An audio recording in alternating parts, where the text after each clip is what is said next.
Jay Inslee, Washington state's Democratic governor, sharply criticized President Trump on Friday for appearing to endorse those protesting coronavirus stay-at-home orders, accusing him of fomenting domestic rebellion.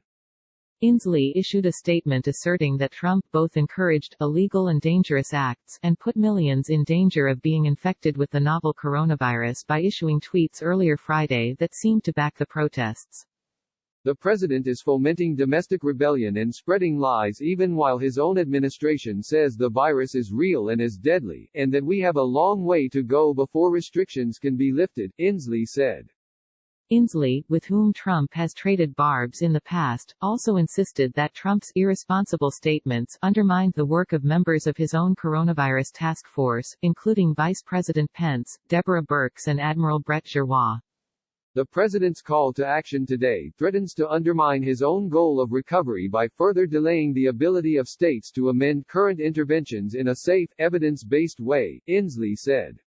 His words are likely to cause COVID-19 infections to spike in places where social distancing is working, and if infections are increasing in those places, that will further postpone the 14 days of decline that his own guidance says is necessary before modifying any interventions, he continued.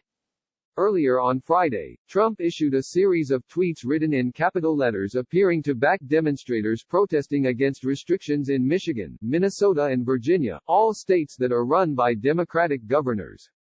The messages came a day after the White House released guidelines for states to take a three-phase approach to gradually lift restrictions and reopen their economies, which Inslee described as sensible, but in contradiction with the president's latest rhetoric. Liberate Minnesota, the president tweeted Friday morning, writing quickly thereafter, liberate Michigan. Liberate Virginia, and save your great Second Amendment. It is under siege, Trump then tweeted, referencing a law signed last week that expanded background checks and placed limits on gun purchases.